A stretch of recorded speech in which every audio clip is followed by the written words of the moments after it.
For more than half a century, the Hightower family has been a privately held company with ventures ranging from janitorial and construction and energy supply. Middletown, Ohio's Stephen Hightower joins us to talk growth in his petroleum company, give advice to other wannabe entrepreneurs, and even a little politics. Now, on Connections.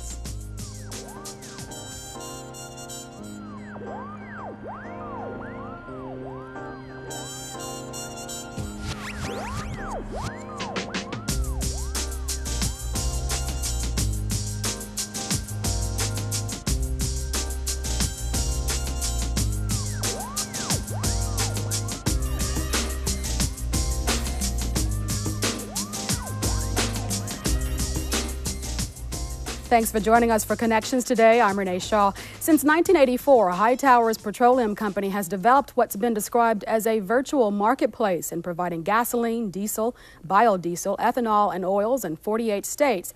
Their customers include Ford, Duke Energy, Kroger, UPS, and the state of Ohio, to name a few. Stephen Hightower, president of Hightowers Petroleum, is our guest today, and we're so glad that he's come to share his story, success of his family, and all these other ventures that he's been involved in. Thanks so much for coming to our great city. First of all, welcome. Thank you very much. We should mention that you were here as part of the Lexington Minority Business Expo, and we're glad to have had you then. This program will air a little few weeks after your visit to the expo, but we're certainly glad to have you. Didn't take you too long to get here from Middletown, Ohio, right? Right, and thank you for having me. I appreciate that opportunity. Yeah, you said about an hour and a half away. About an hour and a half away to Middletown, Ohio. Yeah, and Correct. This is not your first stop through Lexington or stop in Lexington? Actually, I was born and raised in Middletown, so going through Lexington is a normal occurrence going south. Yeah, going south. Well, tell us about your family's business. I'm sure people may have heard the name Hightowers. Tell us about when they started back in the 1950s and the kind of businesses that they've gotten into. Well, we started in 1957, which is actually the year I was born, in the janitorial service. And a lot of people don't really understand when you start in those days and those times, it was not a formal janitorial service. I remember my father actually started washing cars and raking leaves, and when we had apartment complexes that we went out to, you didn't have the blowers, you actually had to rake the leaves. So, those are some of the things that those are modern day conveniences. But we began the cleaning business, and I, as a child, actually going to the offices and dusting the bottoms of the chairs and things of that nature. So growing up in the business and hearing it talked about in the home, and as we began to grow, we grew the business as well. Towards the latter days of Hightowers janitorial service, we had about 175 people within our organization performing daily residential cleaning. We had 3 trucks going out from carpet shampooing, window cleaning, to house cleaning, to actual commercial cleaning in commercial accounts, as well as we had crews in the banks and in industrial facilities all over the Southwest Ohio. How long did it take the company to grow to that level? I believe that by 1981 is when I actually bought the company from my father. Okay. And then sold the company in 1983. And at the time that we sold it, it was about 175 people at that particular time. I graduated in 1974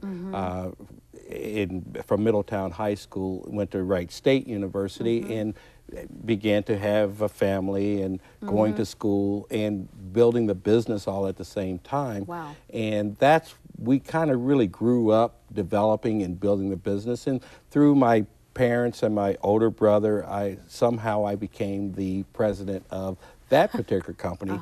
And I bought my father out in 1981 and sold that business in 1983. But what gave me that opportunity was in 1979, I took the janitorial company, which was basically cleaning, and wanted to get on larger construction projects. And the only way I could do that was to go union. So I started a union cleaning company.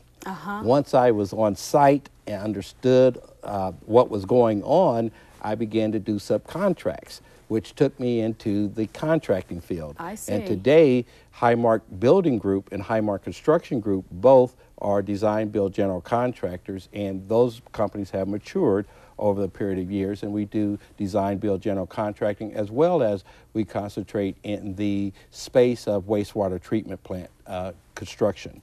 Right. So you had to learn a lot about that industry. I mean, to go from cleaning perhaps to something where you're dealing with contracts and some heavy business dealings that are tedious sometimes. I mean, that took a little homework, did it not? Well, actually, all of my learning was through metamorphosis. I didn't formally go to school to be a contractor. I didn't formally go to school to be a geologist or to get involved with petroleum.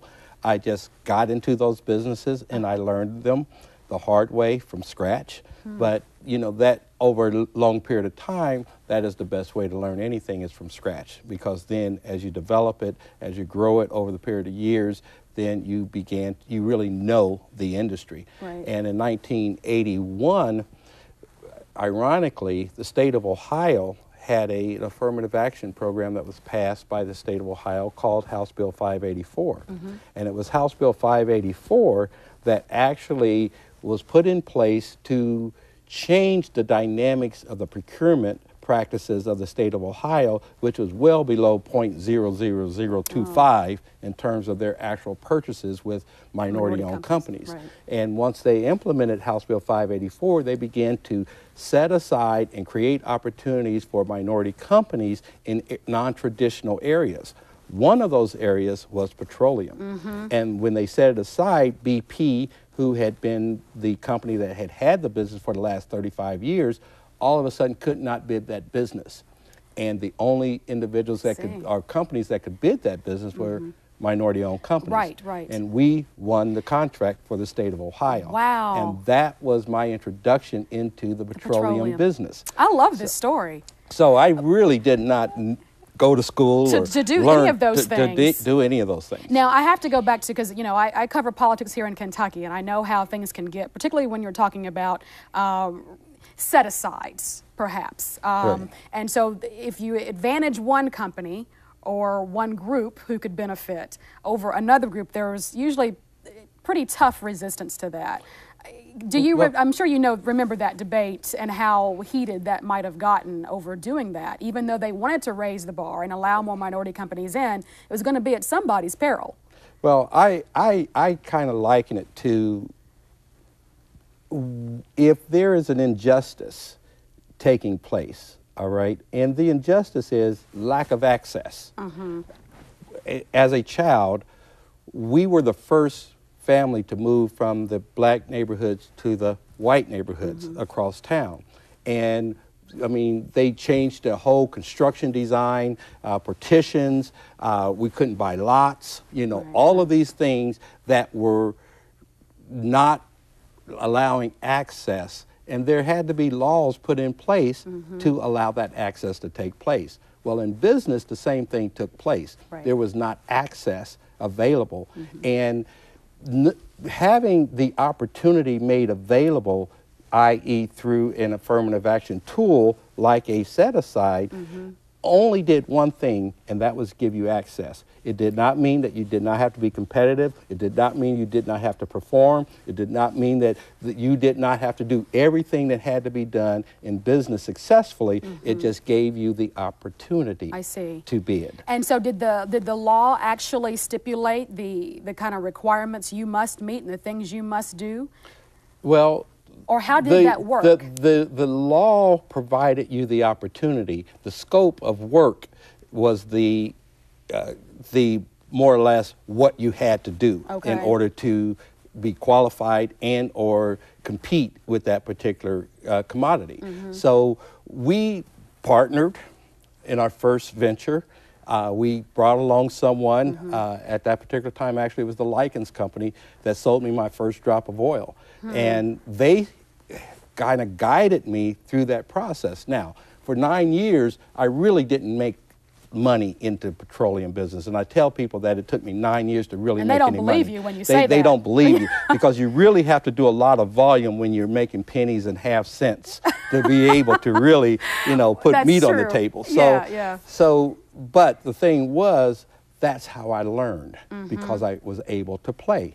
And once you're able to play, then you have the capacity to learn the industry. And if you're a good business person, which is the design of the program, then you can turn it into a viable business. Right. I guess that goes against my thinking, not being a business owner, that I would naturally be inclined to pursue a business in which I'm good, or perceive myself to be good, maybe that's journalism or whatever, and not venture out into something in which I have no experience, little knowledge. I mean, I think that might go against the grain of what most minorities would think in their pursuits as well, is they want to do what they're good at. You always hear the phrase, make your hobby your business or whatever. It seems like you would advise against that. Well, that's the way you're educated. And most people are educated to grow up and get a job. Not many people are educated to grow up and become an entrepreneur.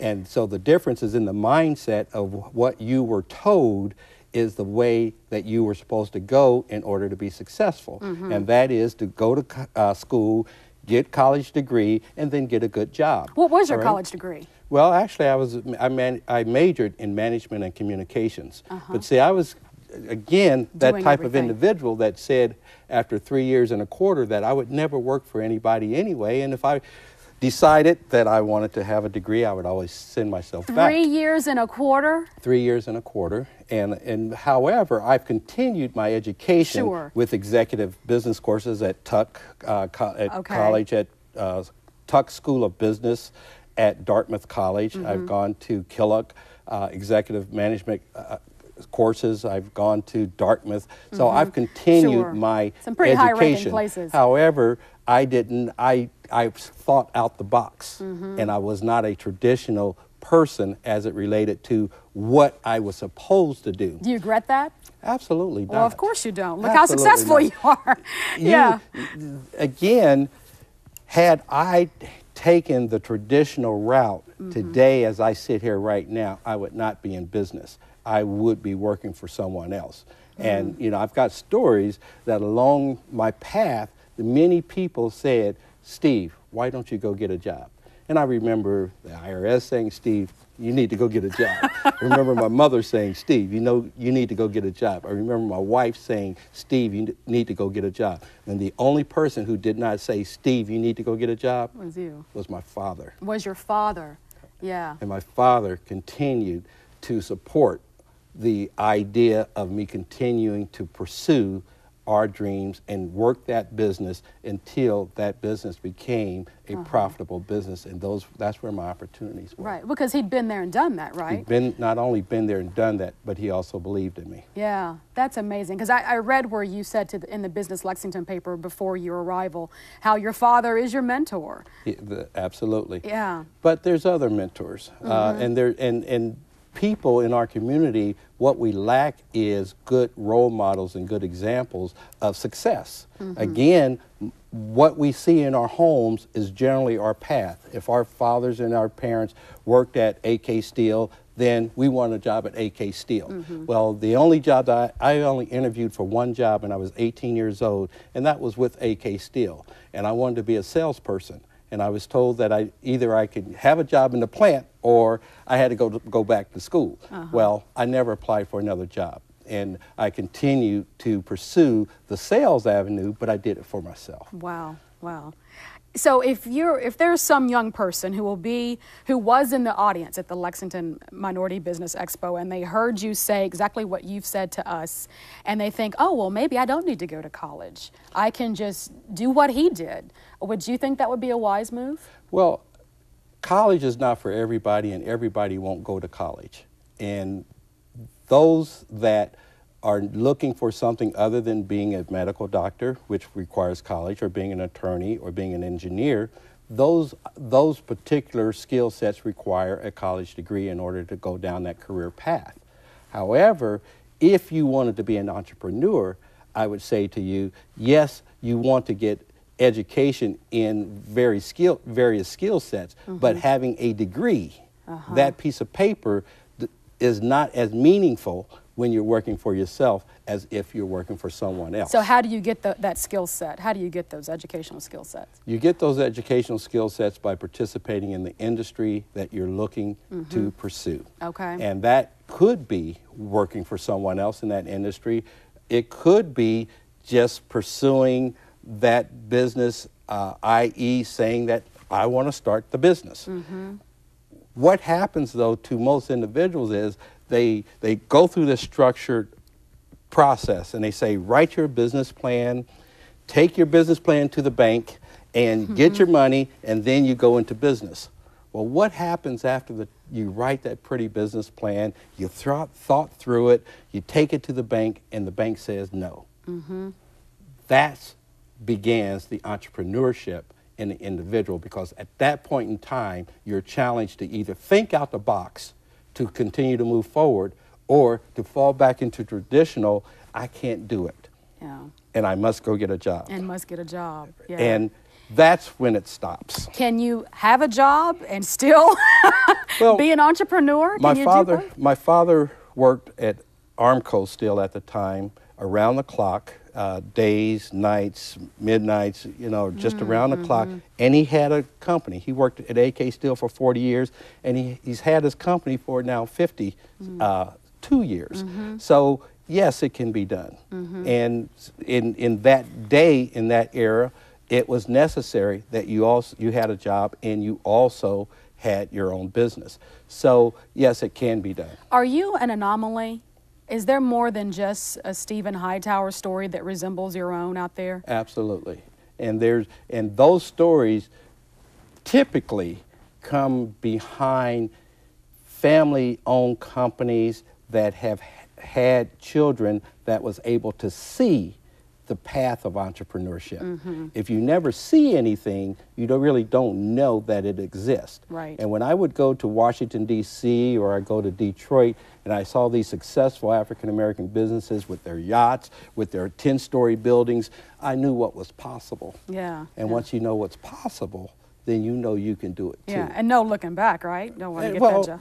The thing is, if your only possibility is the guy you see on the corner, and the only financial success you see is a drug dealer in the diamond back, sunroof top, with the gangster lean, then that's probably what you're going to strive to be. Right, all right? Right. If you see success via hard work, good working principles, having all of those things that you can have, like yachts, and you don't have to look behind you, then that's a route